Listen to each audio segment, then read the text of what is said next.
I'm loving it. I could talk about music and Bowie all day. I'm sure you know that. Yeah, you're a big Bowie fan. Look, he was a giant. He was incredible as a person and as a musician, as a writer. And I feel like, you know, they talk about. I study a little bit of Buddhism. I really, it's really helped me over the years. And it's like a philosophy. I see it like a philosophy. But you know, a guy like David, it's like so. You know, they talk about learning. You have to be as you learn from the master, but it's like a transmission. You kind of have to be in their presence. And I was like, that sounds weird. It sounds cultish, but you know, there are certain things that we pick up in that way. And being around David, he was like that. He was like that as a person. Yeah. It's like, you know, and talk about learning how to play rock and roll from somebody. Oh my God. You know? Oh yeah, but that was the thing about him. He had everything. He was a little bit like Philip Lynott in that way. He was a rocker. He was a romancer. He was tender. He was masculine. He was feminine. Yeah. Yeah, and that's what you say. Like, was he a great singer? Yes, I would put him way up there with all the great singers. And the thing about David is, though, he never or rarely used just a kind of natural full voice like you know, which he could do, which he had, but he always put a twist on it, a bend on it. In the way he attacked the song, or the way he pronounced the words, or the way he kind of like forced his voice, or you know, so he you know, think about all his voices over the years. They all have this kind of edge to it, and it sticks to the music. It's kind of like when you with the guitar, electric guitar, like you don't want to be too literal with things. You want things to, like, things have got to have their own personality, and they've got to stick to the music in some way. It's got to mean something. And so you've got to be able to give it, like 100 guys can play a blues lick. Yep. But if you hear B.B. King play it or Stevie Ray Vaughan play it, it's like chill you to the bone. Yeah. The exact 3 notes. So what's going on there? You know, there's a lot of shit going on there as well. You know what I think it is, Gerry? Just the intangible. It's like you were talking about Buddhism and stuff like that, and I'm more of a cerebral. I take it in like Judeo-Krishnamurti and Confucius and stuff like that. I take in that way. Maybe I do need to calm myself down. I've been, you know, yoga or Yoda, whatever the hell, Yoda. You need to calm down. You found the pen now. You just wait. There's probably no fucking ink in it. But, you know, I think there's myself and my friend Mick McDonald, who's going to be listening and no doubt, huge Bowie fan of yours. We were talking about Bowie's voices, and we were trying to wonder why he did this voice, why, you know, obviously it was ground control to Major Tom, and that's an exaggeration of it. But then you get Young Americans, and he did an Elvis thing on there. What he did, and you said you have to adhere to the music, even as a guitar player, he acted. An actor will say, okay, I'm a heroin addict, I have to look and sound and act like one. Okay, I'm a king, I must walk and sound like one. It's the exact same for a singer or a guitar player. The music, the essence and the DNA of the art must come first, and you must serve it. Yeah. Does that make sense? Well, yeah, well, you know, with somebody like David, I mean, he wasn't just suddenly like, hey, I'm going to sing a soul song. It was like a movement. And when you think about it, he created a movement. So he was interested in that style of music. He wanted to bring it in through his filters. He started to dress like that. He started to sing like that. He started to pick the band, the people he surrounded himself with. Now it was no longer the Spiders. Now it was like, you know, Luther Vandross and, you know, the rhythm sections. Always like, that was no accident. No. That was going, the artwork, the clothes, the style, you know. Talk about like he would just immerse himself in something and then put it through his filters and bring it out. And then when he would change again or whatever, I don't think it was really about change for the sake of change either. I think he was genuinely passionate. He's a huge music fan, always listening to music, always wanted to know what your current tastes were, always had a good tip off for you, always was interested in what the next band was going to be. So, and then reading, he's like a library, avid reader. You know, it sounds corny, but when I was on tour with him, he took me to the art gallery a couple of times because he loves to go, and he's like, "You want to go to the art gallery?" I was like, "I'm not passing up the opportunity to go to the art gallery with Bowie." And he was so knowledgeable. He would, when he got in front of his favorite painting, he would be like, he would tell me so much detail about it. He was that he so. What am I trying to say? Huge depth. Yep. Behind any of his ideas. And that's what I noticed with him. And Gerry, I don't want to keep going on about Bowie because I do want to bring it up to what you've been doing in your albums. But ultimately, what I would say is everything he did was honest, although a lot of it was theatrics and artifice, and he was playing roles. But ultimately, it all led to he was an honest artist. That's what I always saw him as. Yeah, and I think he, like you were saying, as an actor, and my friend Mike Garson always talks about, like, even as band members, he kind of like he was the ultimate casting director when it came to his band members. If you look at his bands over the years, it's always like he really did handpick people because he was looking for. First of all, he knew what he was looking for, and then he would go find it. And look, those records. Scary Monsters, the song Ashes to Ashes, you go from there, you go to Young Americans. I mean, and when we would play his catalog, it'd be like, oh my God, it's like so vast in a range. So he but then with him and his characters, I think he admitted that he was kind of shy and but if he got into a character, he could be not shy. Yeah, and that was his vehicle. Again, I want to get to what you're doing now, and believe me, it's not because I don't want to talk about Bowie, but I really do want to focus on. There's a great lyric in one of your songs, "Wide Open Spaces," and I have said this before. I'll say it again. I think your music is very autumnal. It's very. It's a great feeling to it. It's not completely dark. It's not completely bright, but it's just in that kind of moment when it's not quite autumn yet and it's still a bit, it's just a great sound. And Bowie, I don't know if I said this earlier, he described The Light Machine as the most beautiful and moving work he has possessed. Now, you've recorded 6 albums of Spooky Ghost, and you've recorded over the pandemic, you recorded 1 and 2 of the Viral Times. Could you tell us a little bit about that, and then we'll do our questionnaire. And I know this is going on very long, but my producer's looking at me going, come on, you fucker. I'm so sorry. No, this is great. No, I'm sorry. I love it. I don't blame you. I ramble. So I moved to New York and I started working. I got out of bands and I started working as a guitar player for hire. They call it a sideman here, as you know. And, that was a shift for me, but I never really stopped writing. So I needed to come up with something to, for that, and that became the Spooky Ghost project. The Spooky Ghost name comes from when I was in Hinterland, my band with Donald. That was his nickname for my guitar playing, because I was always halfway interested in, between the guitar as a soundscape instrument as well as like a rock and roll instrument or a folk instrument. It's got so much harmonic content that it's great for atmospheres as well. Anyway, Spooky Ghost became my solo thing, and I made a couple of solo records. I have to say, when I made my first Spooky Ghost record, it was only in 1998, but it was very unusual for anybody to have their own record that wasn't on a label then. Yeah. If you can even imagine that. Now it's kind of like everybody's got a record. But anyway, that's what Spooky Ghost became, and it was really I would play it live. I call it like the sandbox. It's a place for me to go and play the way that I want to play, not necessarily the way that I have to funnel my playing into other artists. And I love doing that as well. But that's often some meeting ground between the artist and me.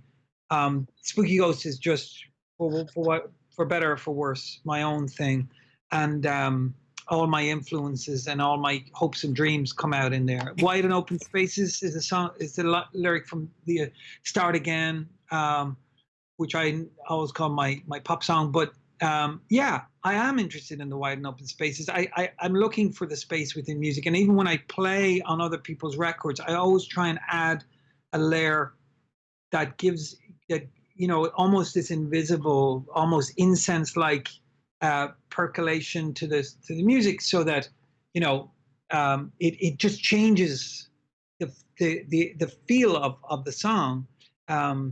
So that's what Spooky Ghost became.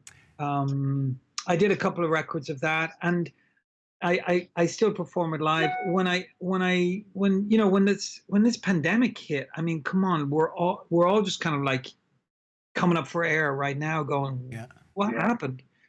But in March, I was on tour, and one day, and then the next day I was on a plane home, and the next few days I took the family back up to our house upstate, and I was like, look, let's go up here, and because we'd moved to the city from my daughter's school, and was like, well, there's no school, so let's get out of here. And there was a kind of a silence that came after that, where we all really didn't know what was happening or where it was going. And I think, I often think about the way I like to approach music. In Indian classical music, they often have the raga, they have the tambura playing this thing, and the music comes from, it comes from the silence, I suppose. So I think the Viral Times for me was a way of, it was kind of like a little bit of therapy for me, but it was also, basically, when I was out doing my run in the mornings, I would be very aware of the sounds of nature, very aware of, or if I was practicing, like developing, like trying to work on a little harmonic idea and trying to incorporate those things, not in a technical way, but as a compositional tool, let's just call it. Right. And so then I would try and do a guitar improvisation somewhere in the day just to play. And then I was like, I'm going to record these. So I started just recording them and putting them away, And I got up to about, 25 or so. And then I was like, maybe I could make a little record out of this. So I got the idea for Viral Times, and I took 4 of them and I made an EP. And then I did another 4, and I did Viral Times 2. And I also did it from everything at home. I composed it, I recorded it, I overdubbed it, I mixed it, I mastered it, I put it up on Spotify and all the platforms, everything from home. So that was So can people buy that on Amazon or Spotify or? Yeah, it's on Spotify, it's on Amazon, it should be on all of those platforms, iTunes and all that. And if they go to my site too, you can just stream it for free. Or you can buy it. SpookyGhost.com. Oh, buy it, please buy it. It's Gerry Leonard, SpookyGhost.com. They swiped SpookyGhost.com on me because I didn't renew it. I thought it was junk mail, and then they swiped it on me and they tried to sell it back to me. So I was like, it's worthless. I'm not paying for that. or you could do what you did with your Kjol Nafuka. Is that pronounced right? Kjol Nafuka? Yeah, Kjol Nafuka, yeah. Irish Gaelic language. Yeah. All right, Gerry, let's do the we were going to either do the Proust. I never pronounced his name right. Proust or Proust? How do you pronounce it, Gerry? I say Proust. Proust, okay. And I think I do too, but I've been corrected so many times. You know how it is in this country. Albany or Albany. It's the fucking same thing, for fuck's sake. Shit and shite. There you go. So you did me the honor of saying that you would do the immigrant questionnaire, which I sometimes cheekily call the Dempsey questionnaire. So will we give it a go? Right. Sure. All right. Okay. All right.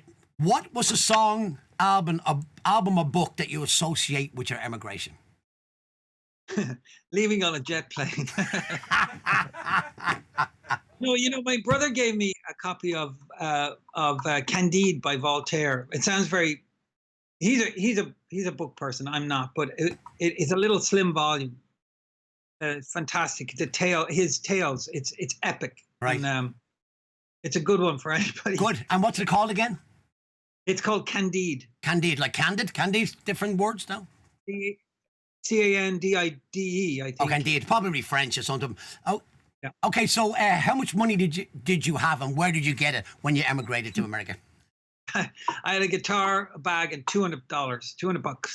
It was the last of the record deal money. Jesus. My father gave me $200 at the door at 5:30 in the morning and said, I wish I could give you more. Oh, yeah. What is the one American word and or pronunciation that you have succumbed to? Well, I do say trash. instead of rubbish. Okay. But the hardest one I've succumbed to, I think, is the letter or. Me too. I have to really be careful when I'm saying G-E or Y, because it's G-O-O-Y. If I say or. You have to go R. Yeah, R. I feel like a pirate. You know, I'm sitting on a pirate. Oh, fuck. Okay, what's the one American word and or pronunciation you refuse to succumb to? 20. 20. None of this 20 business. You Right, know? right. Yeah, I mean, the other one that drives me crazy is solder. We do a lot of soldering because we got to fix things, and they want to solder things. I don't know. That sounds like something you do in an S&M club. I'm sorry. Yeah, the silent L. I was only talking to my friend Mick about. Jessica is a guitar player, tech wizard. She's in my. I saw it on the internet. She's fucking brilliant. I swear to God.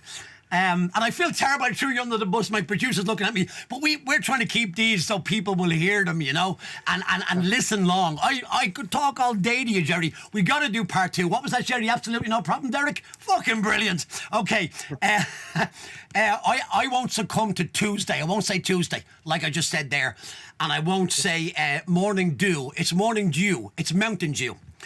Yeah. Right. What item do you most value that you brought with you from Ireland to America? It's probably my 69 SG custom guitar that I got when I was 16. I still have it. Okay, next question. What single act of kindness has remained with you from the first time that you arrived in America, Gerry?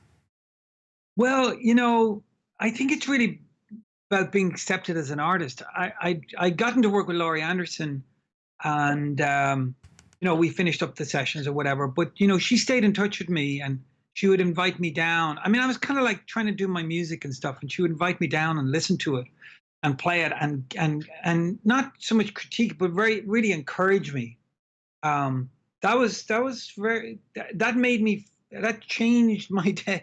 I'll tell you, that day, whenever I got to see Laurie, was like I felt like going on, as opposed to like not going on with that particular thing. Yeah. Well, people, you know, that's an incredible act of kindness. I think it was Toni Morrison who said, people won't remember what you said, but they'll remember what you did. And that's a great example of kindness. Okay. What one thing would you like to see disappear from the world to make it a better place? Greed. You know, it's like, it's so unnecessary. It's so unnecessary.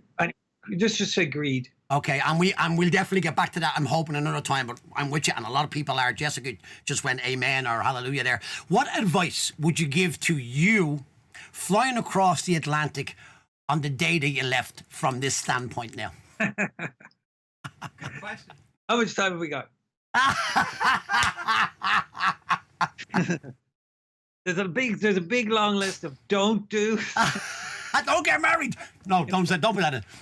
Get ready for change, you know, get ready for change. And not just the change that's going to be in your hat when you're busking on Broadway. But, you know, big steps and little steps, they all need your careful attention, but don't get freaked out by it, you know. That's great. Okay, and our last question, which we always ask, and it's the title of our show. Gerry Leonard, what is America to you? Well, I'm going to hang on to this for a minute, but it's like possibility. I think America is about possibility. America in its best suit of clothes is about possibility. That's a great way of putting it, because I talk about when I say to people in Ireland, I love America, they're always thinking about the political side and the war and all the bad things. And I'm like, no. That's the cloak that changes all the time in America. America is what the song The House I Live In, which is where our title comes from. What is America to me? We turn it out to the guest. Yeah. America is the spirit of the people. Your wife's American? She is, yeah. My wife's American, my kids are American, my dogs are American, my bills are American. The spirit of America is incredible. And I try to tell people that never come over here. They're so generous, so giving. The guy that's, whether they're in the church, and I'm not religious, or whether they're not in the church, whether they're moving snow or mowing lawns or working on Wall Street or working in garbage trucks, the American spirit is amazing. Well, you know, my guitars are American, for instance. Most of them. But look, there's a, you know, It's a young society in terms of the world, or the, and it's working itself out, and we're seeing the ugly teenage years right now. And but there is that spirit of possibility, and allowing for you to kind of like pursue your ideas, and we only all get better through developing our ideas, I think. So like I say, on a good day when everybody's behaving, it's a world of possibility, and that's a great thing. Gerry, I couldn't have said it better myself. And I didn't say it better myself. When everyone's behaving, and I wish people around the world could see that. I love it, Gerry. Yeah. Listen, I can't thank you enough for this, and I know you're a very gracious person, and I know to say that to a gracious person, they're probably going, but you really are very gracious for somebody who's done what you've done. I mean, you've worked with Rufus Wainwright. Just put Bowie aside, he's probably the greatest songwriter alive today. Yeah, amazing guy, and feel very lucky to have worked with him, and I've worked again over the years. He goes off and does other things. I just did a recent tour with him. Incredible singer, incredible writer, incredible artist, lives like an artist, does incredible things. His mom was incredible too, Katie McGargle. When you were doing the intro and stuff, and reading out that list, it's when you say it all in one breath like that, it does seem like a lot, but it's all about just taking the next step. Like what I was saying, like some days it feels like a big step, but the small steps are the really important incremental things, and maybe that's lost. We all want to be just perfect for the Instagram photo, but it's not really about that. It's about and being kind to yourself along the way, Gerry, you said about steps, and I'll make this my last word and hand it over to you. Confucius said that the journey of 1,000 steps must begin with the first step. Yeah. And I've heard people allude to saying, what if you jump up 3 steps? Still the first step. You can't skip the natural journey. So listen, I hopefully someday we can do this again, or maybe I'll meet you in Manhattan. I could talk to you all day, as I'm sure many people could. From me and Jessica, I've talked all week, and it's probably I'll have to go into silence now for. Well, I'm told my energy. Friends of mine say after being with you for an hour, I need to sleep for 3 days. They tell me, but I apologise if I do that to you, Jessica. I want. She'll come over in a second, but yeah. We're gonna say again thank you from us here, and we're gonna do the outro, and we probably have to edit this because I'm way off script here. I don't want to say goodbye to you. Yeah, no, it's great. I'll be here next week. Same time. All right then, Gerry Leonard. I don't want to say goodbye to you. I said that 10 times, and that's the last time I'll say it. Thanks a million. Yeah, my pleasure, Derek. And call me anytime. Okay, that was wonderful, Gerry Leonard from Dublin. Just absolutely brilliant. As you can see, that we had such a great time. Witty, very gracious. That's the big thing for somebody who's done all that he's done. Rufus Wainwright and David Bowie. I mean, Suzanne Vega, 3 absolute legends. Yeah. That's a lot of people wouldn't be able to be that gracious, and I've seen it. So, Spooky Ghost, they have 6 albums. Download it on iTunes. Don't listen on Spotify. Buy the albums, and Viral times 1 and 2. Great albums. All right. So that concludes our show. From me and Jessica, on the wrong side of the camera still, but we're going to eventually we're getting that camera there soon. We're working on it. I want to say thank you for listening in. Subscribe again, give us the likes, share this with all your friends. Thank you, Gerry Leonard. So from us here at What is America to you, goodbye for now. Driving along, minding my own business, heading east through the Kentucky rain. There on the radio, Johnny Cash was singing. I heard myself just to see if I still feel pain.